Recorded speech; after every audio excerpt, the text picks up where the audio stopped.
আসসালামু আলাইকুম এভরিওয়ান, সবাই কেমন আছেন? আমি আলহামদুলিল্লাহ ভালো আছি। তো যাই হোক, আজকে দুপুরবেলা কি দিয়ে আমি ভাত খাবো সেটাই আমি আজকে আপনাদের সাথে শেয়ার করব। যাই হোক, বিসমিল্লাহ পড়ে ভাতে হাত দিলাম। বিসমিল্লাহির রহমানির রহিম।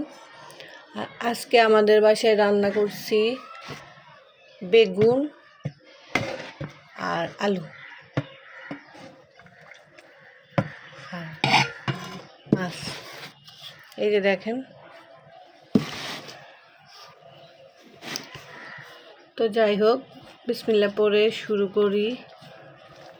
বেগুন রান্নাটা কেমন হয়েছে? আজকে শাক ভাজি নাই, শাক আছে কিন্তু বাসার মতো এনার্জি নাই, তাই শাক ভাজি করতে পারিনি। তো কালকে থেকে আবার হবে।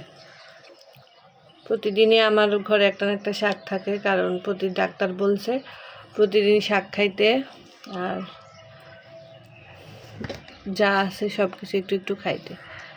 কিন্তু না খাইতে পারলে কি করার, কিছু করার নেই। তো যাই হোক, দেখি আমার বেগুন আলু মাছ কেমন হয়েছে।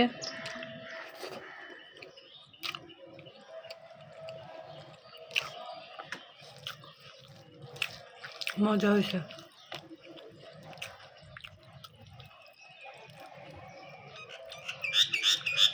এই যে মাছ,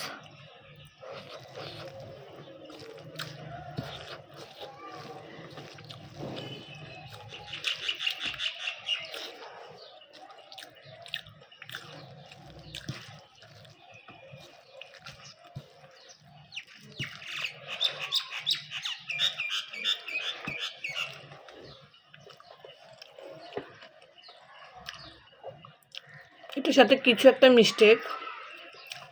1 মিনিট, আমি আসতেছি। তো যাই হোক, যেটা মিস্টেক সেটা হচ্ছে এই যে কাঁচামরিচ। তো আসলে আমার একটু বেশি ঝাল খাই, তো তাই তরকারিটা ঝাল হয়েছে, কিন্তু এটা ছাড়া কেন জানি না ভালো লাগতেছে না।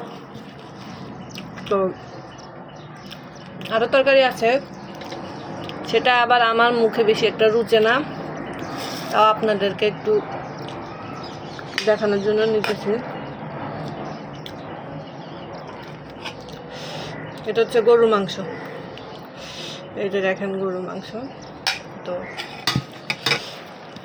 আজকে গরুর মাংস আর বেগুন আলু দিয়ে মাছ রান্না করছি। আমার ভিডিওটা আপনাদের ভালো লেগেছে কিনা অবশ্যই কমেন্ট করে জানাবেন। আল্লাহ হাফেজ।